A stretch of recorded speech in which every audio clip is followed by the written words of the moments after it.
Hello and welcome to this video about log. In this video I will be covering everything you need to know about log.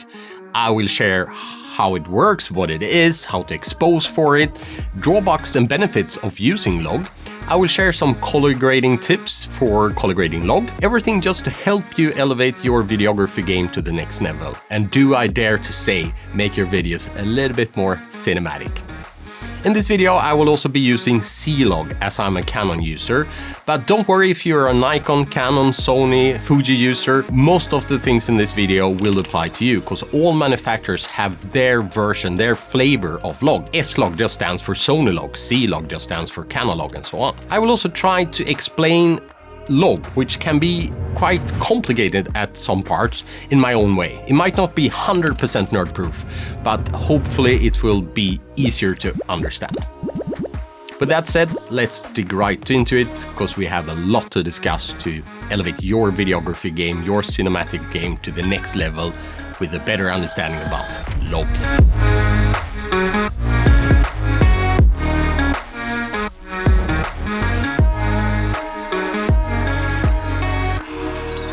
Before we jump into the technical details about shooting in log, we need to discuss the term dynamic range. If you look at the standard exposure meter, we have 0 EV, and then we can go over or below it in stops. The more stops we can go over or under without its clipping, turning black or white, the more dynamic range we actually have available. This is also what it means when a camera manufacturer is speccing its camera with, for example, 15 stops of dynamic range.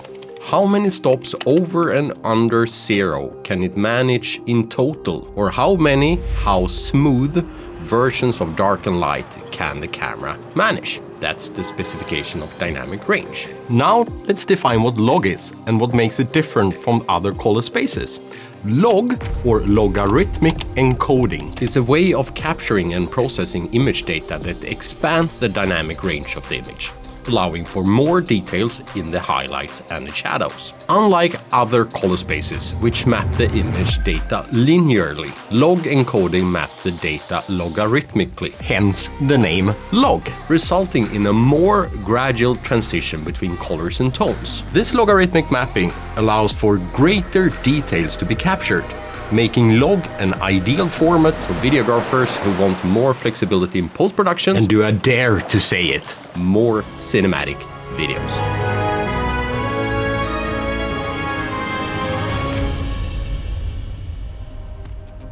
Exposing for log can be a little bit tricky, but with a few simple tips, you can get perfect exposure every time. Exposing for log requires an understanding of dynamic range, which we covered in the previous chapter, but also waveforms and exposure tools, as well as the importance of protecting your highlights and shadows. That last part is really important. In fact, it's worth mentioning again.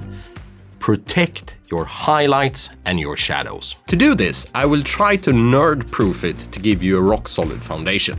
Therefore, let's talk about IRE values. A typical scene will register luminance values between 10 and 85% IRE, with absolute black residing below 10% and absolute white values residing between 86 and 96% IRE, a little bit depending on the camera. As the IRE value is approaching 100, the details retained in the highlights of the image becomes less and less, until the point of clipping. That's where no details remains in the highlights at all. It turns absolute white. The same goes for the opposite. Below 6% are closing in on pure black, and behind that we are crushing the blacks. As a videographer and even photographer, you have probably heard those two terms before, clipping and crushing. So now you know. The middle gray, that famous word, the middle gray, or 18% gray, as in a gray card, falls between 48 and 52 IRE. Proper skin tones register anywhere from 42 to 78 IRE depending on the reflectance and for the type of skin color. For my type of skin tone, it's around 50 IRE. So I can actually combine the gray card with skin tones, making it super helpful. That was a lot of data, a lot of numbers, but how does that all matter? Can you guess it? If not, here is a clue.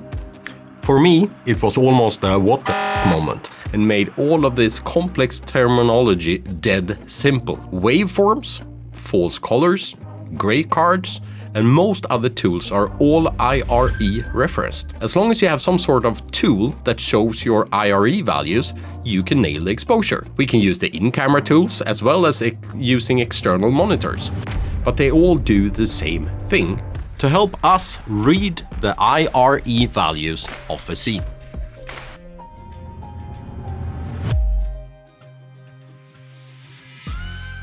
One of the key challenges of shooting in log is properly exposing the expanded dynamic range.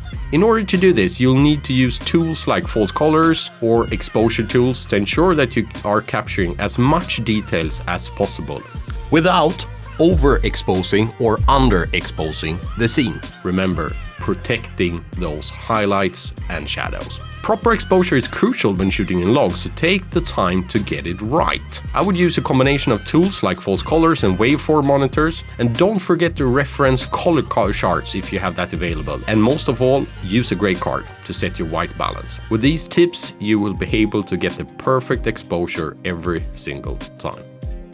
Now, when we know how to correctly expose for log, let's discuss the benefits of using log. Shooting in log offers increased dynamic range, greater flexibility in post-production, and improved color accuracy. By capturing more details in the highlights and shadows, shooting in log allows for a greater range of post-production possibilities. You can manipulate the colors and tones of the footage in post-production to achieve a specific look or a specific style. You can also make adjustments to the exposure and the contrast without losing details. Additionally, shooting in log can help you achieve more accurate and consistent color across different shots, as long as you use the same camera monitor settings. This consistency can be important in maintaining a cohesive visual style across different projects, different scenes. For me, using log is crucial when shooting with more than one camera to ensure I can color match between the cameras. If you're using two types of cameras from the same manufacturer, or even worse, different manufacturer, I would even go so far and say, without shooting in log, I think it's going to be impossible to properly match the two shots. Now, when we know how to properly expose and the benefits of using log, let's discuss when it's appropriate to use log. Shooting in log is ideal when you're working on a project that requires more flexibility in post-production, or when you need to capture as much detail as possible in high contrast scenes. For example, shooting a scene with bright highlights and deep shadows, shooting in log will help you capture as much details as possible, both in the bright and the dark areas of your scene. This can be particularly important in situations where you don't have much control over lighting, such as outdoor shots.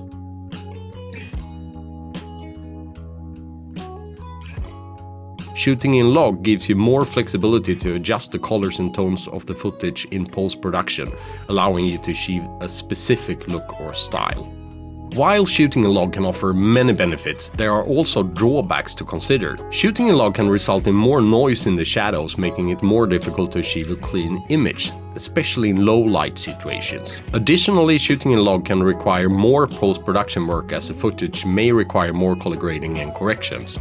Furthermore, shooting in log may not always be necessary or even appropriate for every project. Shooting in log requires more advanced knowledge and equipment, such as external monitors and color charts, which may not be available or necessary for every project.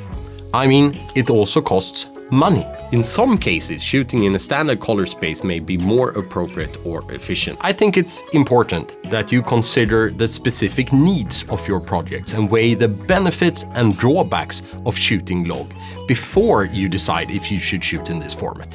For example, if I were to capture a live event, a streaming event, where they wanted me to have an extremely quick turnaround of the footage, or maybe even doing live streaming, putting the footage live on the internet while recording, I would definitely shoot in a standard color profile, a standard Rec 709 color profile, or without doing it too complicated, maybe apply a delivery LUT. But I think that's a topic for another video.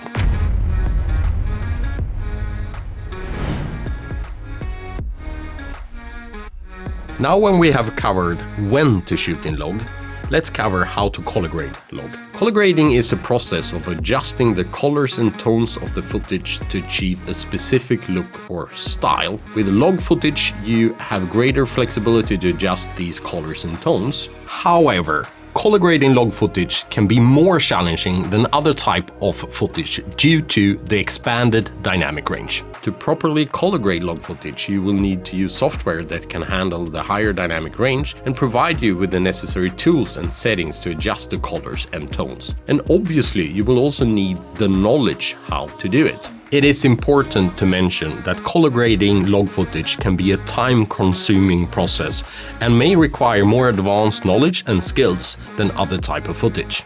But with practice and experience, you can achieve stunning results when color grading log footage. Depending on your video editing software, where maybe DaVinci Resolve, Final Cut Pro or Premiere is the most common for outside of professional use, I would say that there are two common ways to convert log footage. It's either with color transformation technology or with LUTs. For more advanced looks, and my typical workflow when doing professional work is to use both. I use DaVinci Resolve, which is an amazing tool for color grading and color correction. I would use DaVinci's built-in tools for color transformation, and then I would probably apply a LUT at the end of the process to give me that specific look and feel that I'm after.